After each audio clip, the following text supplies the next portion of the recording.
Dicen que los hoteles guardan secretos en sus pasillos, historias que nadie cuenta y puertas que nadie debería abrir.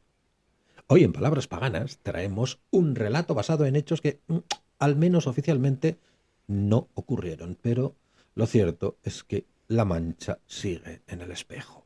Me explico, entenderéis lo de la mancha si escucháis hasta el final.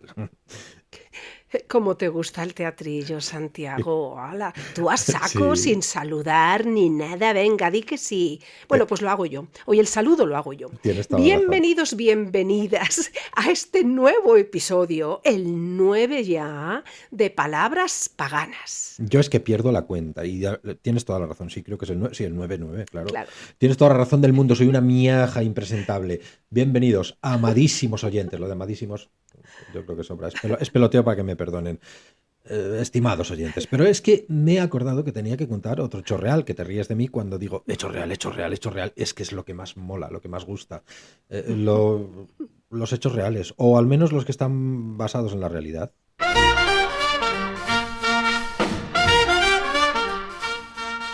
Bienvenidos a Palabras Paganas. Historias que bailan, páginas que hablan. Sumérgete en mundos de tinta y papel, donde cada palabra tiene un sabor a miel. Ahora sí, Santi, ¿ves? Así muy bien, hombre. Así sí, sí. Sí, así es como se deben hacer las cosas, pero es que, bueno, ya sabes, me puede la impaciencia. Claro. Estoy contento porque Ujú. tenemos una colaboración muy especial. Mucho, sí, es verdad. A mí también me alegra un montón, ¿eh? Bueno, el tema es que tenemos dos colaboraciones muy especiales, dos Ujú. nuevos guionistas consagrados y nos coña en el mundo de las redes, Ujú. eh, y dos de sus relatos que generosamente prestan para ser narrados en Palabras Paganas. Sí, es que qué lujazo, ¿no? Bueno, tenemos por una parte a el narrador del Salvaje Oeste, que nos presta un relato titulado Hermanas, que os va a encantar, entre otras cosas, por su fluidez. Esta es la historia de dos hermanas unidas por la sangre, separadas por la muerte y reunidas por la venganza. Un relato donde el amor no muere, solo espera bajo tierra. Cuando la justicia de los vivos falla, a veces son los muertos quienes se levantan a poner las cosas en su sitio. Esta noche, Aria regresa y no viene sola. Ay, yo te escucho y me quedo con ganas de más. Bueno, pues luego seguimos contando cositas. Vamos con el relato. Hermanas, en la voz de Karina Argente. Hermanas. Bajo un cielo plomizo que amenazaba con desgarrarse en lluvia, el cementerio de San Patricio se extendía cual mar de cruces y lápidas desgastadas por el tiempo. Entre ellas, una joven de nombre Isabel caminaba con paso lento, llevando en sus manos un ramo de flores frías y húmedas que parecían reflejar el estado de su corazón. Se detuvo frente a una tumba sencilla donde yacía su hermana mayor, Aria. La inscripción en la lápida rezaba: Aria Morales, amada esposa y hermana, descansa en paz. Isabel leyó las palabras con amargura, sabiendo que la supuesta vida feliz de su hermana había sido una mentira. Hermana, murmuró arrodillándose frente a la tumba, no puedo creer que hayas partido así. Me dijiste que querías escapar, que no soportabas más vivir con él. ¿Qué pasó realmente aquella noche? El viento susurró entre los árboles como si las almas de los muertos intentaran responderle. Isabel recordó las últimas conversaciones con Aria, llenas de lágrimas y confesiones. Su hermana le había contado cómo su matrimonio con Eduardo se había convertido en una pesadilla. Él la controlaba, la humillaba, y cuando ella finalmente decidió abandonarlo, todo terminó en aquel accidente de coche del que nadie hablaba claramente. El culpable nunca fue encontrado, pero Isabel siempre supo la verdad. Eduardo había estado detrás de todo. De repente, un ruido de pasos la sobresaltó. Al volverse, vio a Eduardo acercándose, vestido de terno negro y con una sonrisa fría y calculadora en los labios. «Isabel», dijo con una voz que pretendía ser amable, pero que solo lograba sonar falsa, «no sabía que vendrías hoy. Aria estaría muy contenta de verte». Isabel se levantó, sintiendo cómo la rabia hervía en su pecho. «No hables de ella como si la hubieras amado», espetó, clavándole una mirada llena de odio. «Sé lo que le hiciste. Ella me contó todo. Sabía que querías matarla y al final lo lograste, ¿verdad? Pero no te saldrás con la tuya. La justicia llegará. Tarde o temprano llegará. Aunque sea por mi propia mano». Eduardo la miró fijamente y por un momento su máscara de caballero perfecto se desvaneció. Una sonrisa cruel se dibujó en su rostro. «¿Justicia?», rió con sorna. «Aquí no hay nadie más que nosotros, Isabel. Nadie te escuchará gritar. Siempre te deseé, ¿sabes? Desde el momento en que te vi por primera vez. Aria se convirtió en un molesto pasatiempo, en un rancio entremés, pero tú eres diferente. Y ahora finalmente podré cumplir mi deseo». Isabel retrocedió, sintiendo un escalofrío recorrer su espalda. Eduardo avanzó hacia ella, sus ojos brillando con una luz siniestra. Pero justo cuando estaba a punto de alcanzarla, algo lo detuvo. Un frío intenso se apoderó de su tobillo y al mirar hacia abajo, Eduardo vio con horror una mano putrefacta emergiendo de la tierra, aferrándolo con fuerza.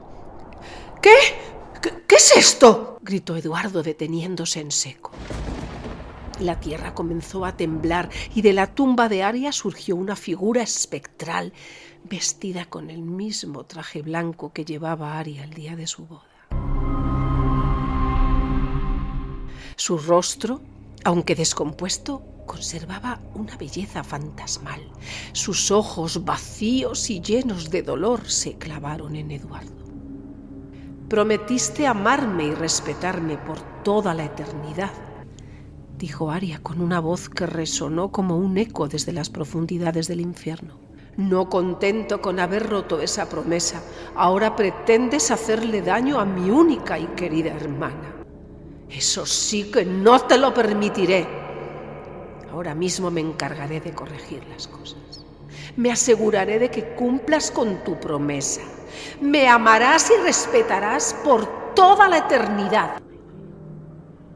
Eduardo intentó zafarse del agarre y retroceder, pero más manos cadavéricas surgieron de la tierra, aferrándolo con una fuerza increíble. Gritó, forcejeó, chilló y se debatió, pero no pudo liberarse. Las manos lo arrastraron hacia el agujero que se había abierto en la tumba de Aria, mientras ésta lo observaba con una mirada impasible. «¡No! ¡Esto no puede estar pasándome! ¡No!», gritó Eduardo, pero sus palabras se perdieron en el vacío que al poco rato lo engulló. Isabel observó, paralizada por el horror y el asombro, cómo el hombre que había arruinado la vida de su hermana era arrastrado hacia las profundidades del inframundo. La tierra se cerró tras él y el silencio volvió al cementerio. Solo quedó el viento, que ahora parecía susurrar un sereno canto de victoria. Aria se volvió hacia Isabel y por un momento su rostro recuperó la dulzura que siempre la había caracterizado. «Gracias por haber sido la única que siempre estuvo dispuesta a escucharme, hermanita», dijo con una voz suave y llena de amor. «Tu presencia me ha dado la fuerza, el valor, y ahora, finalmente, puedo descansar en paz. Aún así, prométeme que seguirás visitándome. Te extraño tanto». Isabel asintió, luchando contra las lágrimas que nublaban su vista. Te lo prometo, Aria. Siempre estaré contigo. Siempre. Siempre. Aria sonrió y lentamente su figura comenzó a desvanecerse en la bruma. Isabel se quedó sola frente a la tumba, sintiendo una mezcla de alivio y tristeza. Al mirar la lápida, notó algo que no había visto antes. Un nuevo epitafio había aparecido, grabado con letras claras y firmes. Siempre te amaré y protegeré, hermanita. Isabel sonrió, sintiendo que, aunque Aria ya no estaba con ella, su amor y protección seguirían vivos. Con un último suspiro, se despidió de su hermana y comenzó a caminar de regreso a casa, sabiendo que, a pesar del horror que acababa de presenciar, había encontrado finalmente la justicia y la paz que tanto había anhelado su corazón.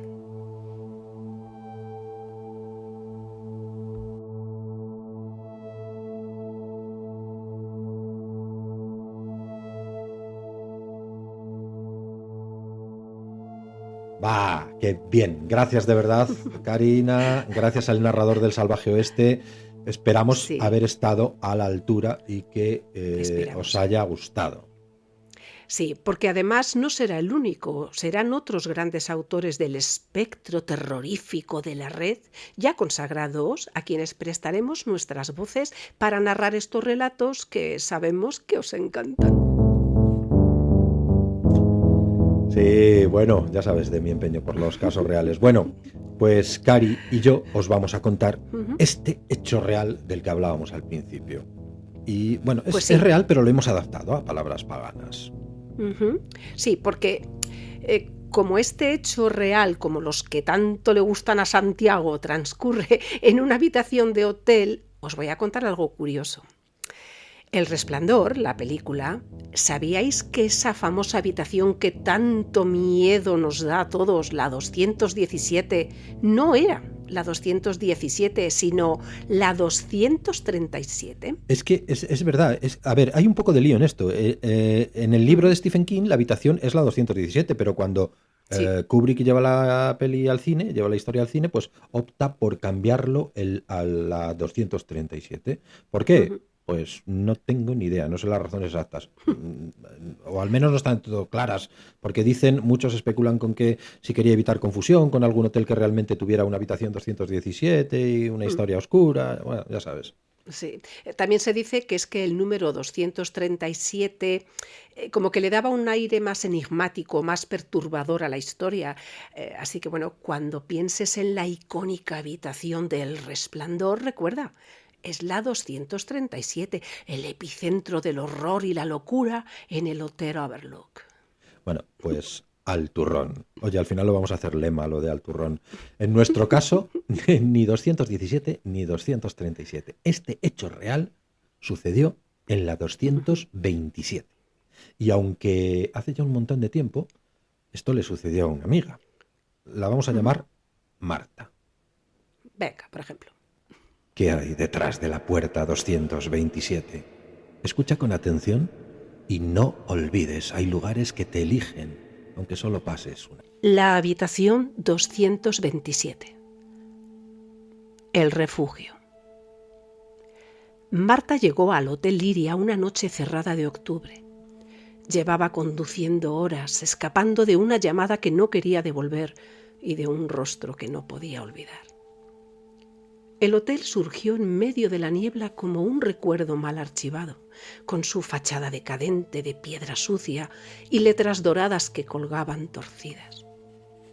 Dentro olía a lejía y al leve perfume de los años encerrados. El recepcionista era un anciano delgado, con dedos largos que parecían de pianista y ojos como ceniza húmeda. «Solo tenemos disponible la 227», dijo sin mirarla. «Planta segunda, al final del pasillo». Marta no discutió. Necesitaba silencio, o lo más cercano que pudiera encontrar. Subió por la escalera tapizada con moqueta raída, donde las pisadas no sonaban. El pasillo parecía estirarse con cada paso. La 227 la esperaba al final, con el número grabado en metal negro y una cerradura antigua que giró con un clic seco, como un susurro tragado por las paredes. Las sombras de Liria. El Hotel Liria había sido inaugurado en 1913 como parte de un conjunto de establecimientos de lujos levantados por una familia adinerada que hizo fortuna en ultramar, según los archivos municipales, de difícil acceso pero consultables. El hotel sirvió como hospital de retaguardia durante la Guerra Civil y posteriormente fue ocupado por altos cargos del régimen franquista. Pero eso no era lo que alimentaba la leyenda.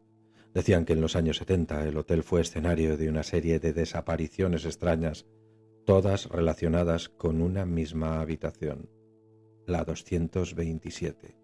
3 mujeres y un niño de corta edad se registraron en ella entre 1972 y 1976. Ninguno volvió a salir. No hubo pruebas de homicidio. Las estancias quedaron vacías, sin señales de lucha, sin maletas, como si nunca hubieran estado allí.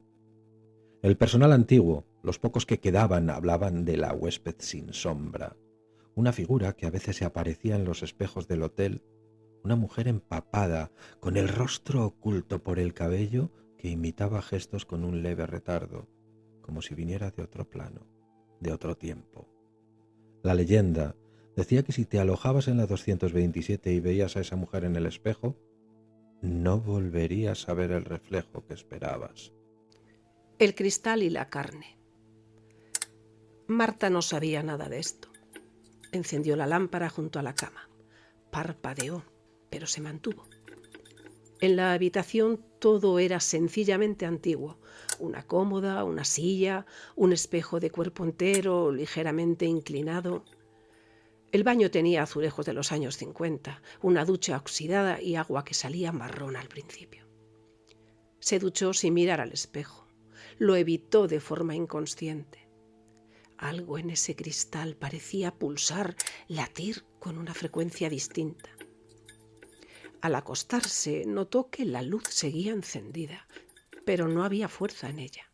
Era como si la lámpara parpadeara a un ritmo ajeno al voltaje, más orgánico, como un parpadeo tembloroso. Se durmió. Despertó sin motivo, a las 3:12 exactamente, según el reloj de pared.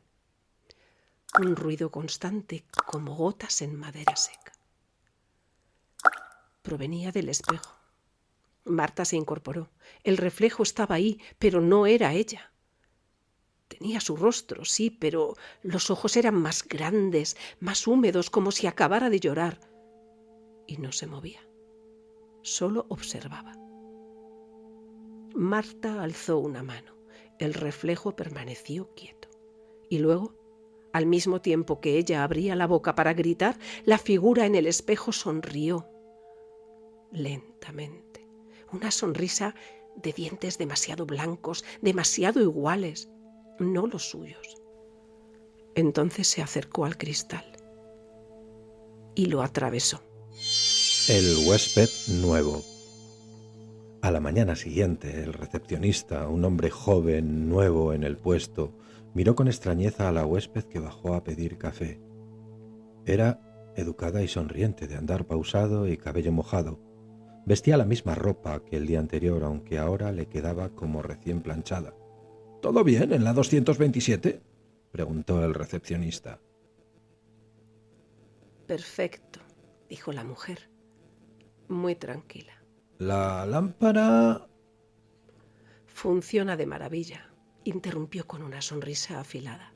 Me gusta que parpadee. El recepcionista se encogió de hombros. Le pareció raro, pero en ese hotel todo parecía raro últimamente. Horas más tarde, una señora del servicio de limpieza entró en la 227 para revisar el baño. La habitación estaba vacía. Solo el espejo tenía algo inusual, una marca de palma pegada por dentro del cristal. Y desde lo profundo, desde esa capa que no se limpia con trapo ni con vinagre, Algo arañaba para salir. Si es que mira que dan yuyu los espejos, ¿eh? Bueno, yuyu, Sí. juego. Yo creo que en cuanto llegue a casa los voy a tapar todos, los voy a empaquetar, no sé lo que Siempre, voy a hacer. siempre han dado mucho juego los espejos. Sí. En una próxima ocasión diré por qué puedo dar verosimilitud a esto que acabamos de escuchar. Y por si a alguien le quedan dudas, esto es lo que dice íntegramente el informe policial. Leo. Archivo policial, documento clasificado RF 227-94 Liria, informe de investigación, fecha de redacción, 17 de noviembre de 1994. Agente instructor, subinspector Fernando L. Mairena. Unidad, Brigada de Investigación Criminal, Distrito Centro, clasificación, confidencial, nivel 3. Asunto: desaparición de la ciudadana Marta Gabriela Santisteban, de 23 años, registrada por última vez en el Hotel Liria, calle Marqués de Treviño, número 14, planta segunda, habitación 227. Antecedentes. El día 15 de noviembre de 1994 a las 21:47, la señora Cecilia Santisteban interpone denuncia por desaparición de su hija Ana Gabriela, estudiante de Bellas Artes. Según su declaración, la joven había manifestado su intención de desconectar del mundo unos días y se había alojado en el mencionado hotel desde el día 12. No volvió a contestar llamadas ni mensajes tras las primeras 24 horas. La administración del hotel, sigo leyendo, confirmó que la huésped abonó 3 noches en efectivo y no volvió a salir desde el momento de su registro. Se observa en un libro de entradas su firma con letra temblorosa. La recepcionista de turno, señora Casilda V. recuerda que iba muy pálida y no soltaba la mirada del suelo. Inspección del hotel. Leo. Se accede a la habitación 227 con autorización judicial el 16 de noviembre a las 10:15. La puerta no muestra signos de forzamiento. Cerradura intacta. El interior está ordenado con cama hecha, pero sin presencia de maleta, ropa, útiles de higiene ni efectos personales. El espejo de cuerpo entero presenta humedad en su parte inferior, como si se hubiese condensado agua detrás del cristal. No se detecta origen claro. Se solicita análisis. En este sentido, anomalía 1. El personal de limpieza niega haber hecho la cama desde el día 13. No hay explicación para el orden del cuarto. Anomalía 2. El sistema eléctrico de la lámpara de noche registra alteraciones intermitentes no explicables por el tendido del edificio. Anomalía 3. La cámara oculta de seguridad del pasillo estaba instalada en 1972 por incidentes previos. Muestra a la huésped entrando en la 227, pero no se le vuelve a ver salir. El metraje completo entre el 12 y el 15 no registra movimiento desde la habitación. Declaraciones relevantes, estaba a la vuelta. Recepcionista señora Casilda V. No me gusta hablar de eso, pero desde que cerraron el hospital en el 39, esa planta tiene cosas raras. La 227 es la peor. Siempre da problemas eléctricos y hay huéspedes que han pedido cambiarse sin explicar el motivo. Una mujer incluso dijo que su reflejo no la seguía. Anciano del barrio, testigo espontáneo. Ese hotel fue donde metían a los rojos heridos durante la guerra. En la 227 decían que cosían sin anestesia. Muchos murieron ahí dentro. Una vez, un crío se encerró jugando y cuando entraron a por él, dijo que una señora mojada le estaba mirando desde el espejo.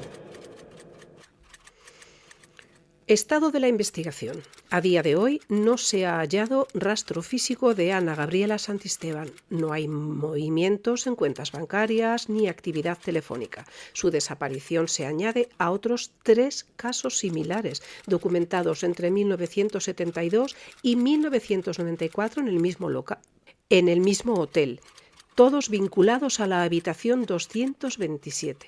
Ningún caso resuelto, ninguna prueba concluyente. Este informe se archiva a petición superior y se marca como no prioritario por orden del comisario jefe. A título personal, este subinspector solicita el cierre inmediato de la habitación 227 y una inspección técnica completa, incluyendo un peritaje estructural del espejo, así como entrevistas a personal veterano del establecimiento. Y esta es la observación final. Durante la redacción de este informe, el cristal del espejo, extraído para análisis, se ha fracturado desde el interior, de forma espontánea, sin contacto ni impacto. Firmado, subinspector Fernando L. Mairena, Brigada de Investigación Criminal, Madrid, 1994. Ay, madre mía, Santiago, los pelillos como escarpias, ¿eh? Yo Ay, espero que... mía. Sí, la verdad que sí. Yo espero que a la gente no le haya resultado aburrido. Hemos leído el informe porque es una manera de que veáis que esto es lo que es, que Claro. no nos hemos inventado mucho, que aunque lo Claro. hayamos narrado y teatralizado, Sí, el hecho está.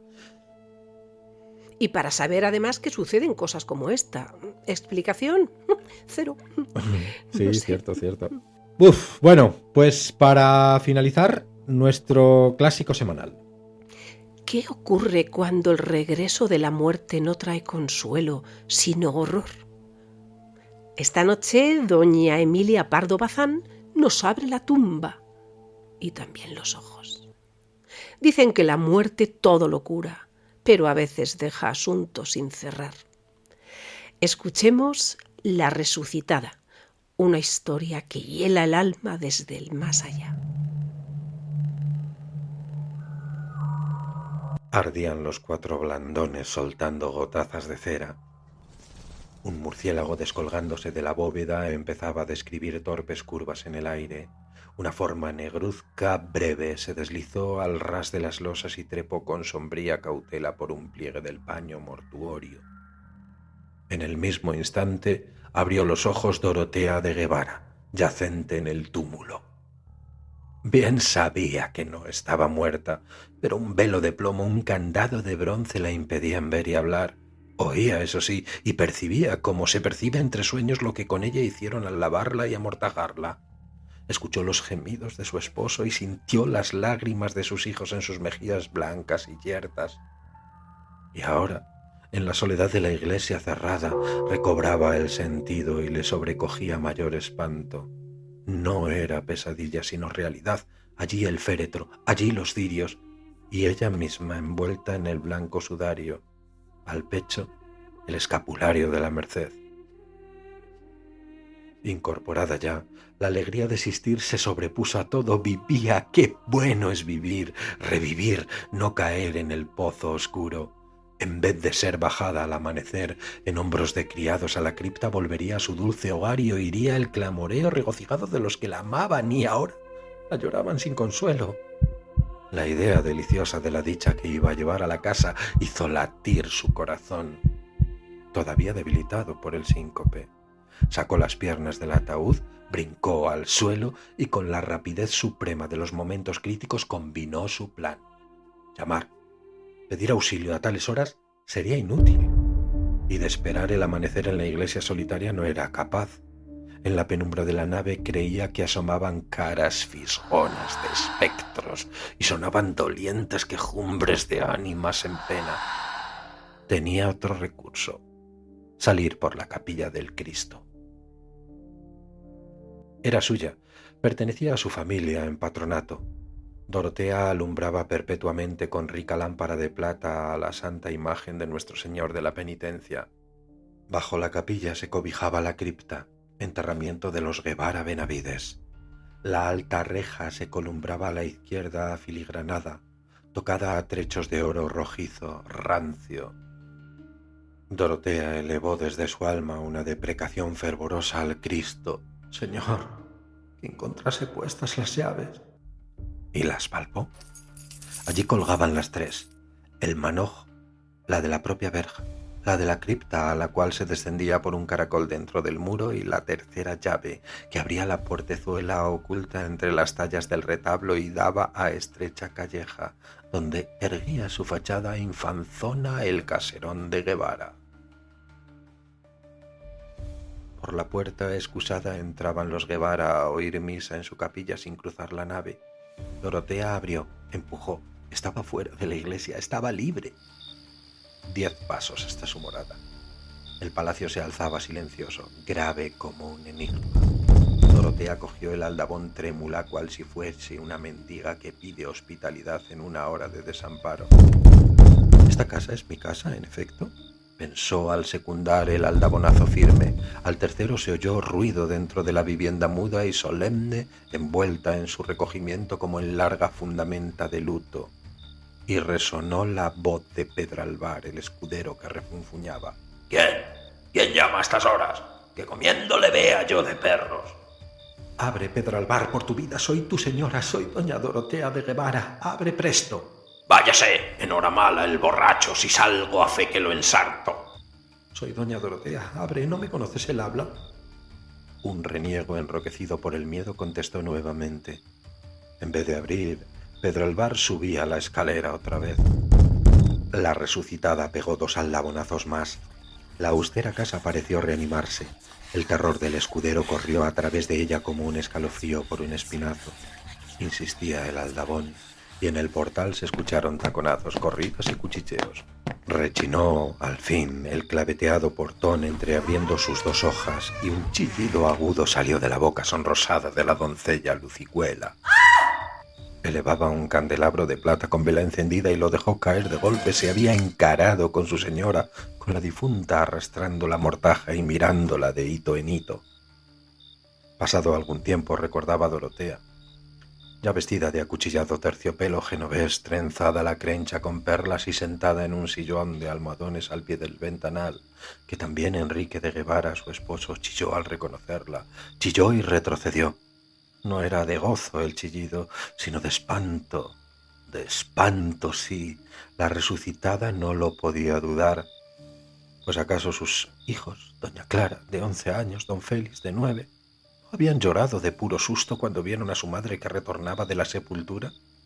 Y con llanto más afligido, más congojoso que el derramado al punto en el que se la llevaban. Ella, que creía ser recibida entre exclamaciones de intensa felicidad. Cierto que días después se celebró una función solemnísima en acción de gracias, cierto que se dio un fastuoso convite a los parientes y allegados, cierto, en suma, que los Guevaras hicieron cuanto cabe hacer para demostrar satisfacción por el singular e impensado suceso que les devolvía a la esposa y a la madre. Pero doña Dorotea, apoyado el codo en la repisa del ventanal y la mejilla en mano, pensaba en otras cosas. Desde su vuelta al palacio disimuladamente todos la huían. Dijérase que el soplo frío de la huesa, el hálito glacial de la cripta flotaba alrededor de su cuerpo. Mientras comía notaba que la mirada de los servidores, la de sus hijos, se desviaba oblicuamente de sus manos pálidas y que cuando acercaba a sus labios secos la copa de vino, los muchachos se estremecían. ¿Acaso no les parecía natural que comiese y bebiese la gente del otro mundo? Y doña Dorotea venía de ese país misterioso que los niños sospechan aunque no lo conozcan. Si las pálidas manos maternales intentaban jugar con los bucles rubios de don Félix, el chiquillo se desviaba, descolorido él a su vez con el gesto del que evita un contacto que le cuaja la sangre. Y a la hora medrosa del anochecer, cuando parecen oscilar las largas figuras de las tapicerías, si Dorotea se cruzaba con doña Clara en el comedor del patio, la criatura despavorida huía al modo con que se huye de una maldita aparición. Por su parte, el esposo, guardando a Dorotea tanto respeto y reverencia que ponía maravilla, no había vuelto a rodearle el fuerte brazo a la cintura. En vano la resucitaba, tocaba de arrebol sus mejillas, mezclaba a sus trenzas cintas y aljófares y vertía sobre su corpiño pomitos de esencias de oriente. Al trasluz del colorete se transparentaba la amarillez cérea, alrededor del rostro persistía la forma de la toca funeral y entre los perfumes sobresalía el vaho húmedo de los panteones. Hubo un momento en el que la resucitada hizo a su esposo lícita caricia. Quería saber si sería rechazada. Don Enrique se dejó abrazar pasivamente, pero en sus ojos negros y dilatados por el horror que a pesar suyo se asomaba a las ventanas del espíritu, en aquellos ojos un tiempo galanes y atrevidos, lujuriosos, leyó Dorotea una frase que zumbaba dentro de su cerebro, ya invadido por rachas de demencia. «De donde tú has vuelto no se vuelve». Y tomó bien sus precauciones. El propósito debía realizarse por tal manera que nunca se supiese nada. Secreto eterno. Se procuró el manojo de llaves de la capilla y mandó fabricar otras iguales a un mozo herrero que partía con el tercio a Flandes al día siguiente. Ya en poder de Dorotea las llaves de su sepulcro, salió una tarde sin ser vista, cubierta con un manto, se entró en la iglesia con la portezuela, se escondió en la capilla de Cristo y al retirarse el sacristán cerrando el templo, Dorotea bajó lentamente a la cripta alumbrándose con un cirio prendido en la lámpara. Abrió la mohosa puerta, cerró por dentro y se tendió apagando antes el cirio con el pie.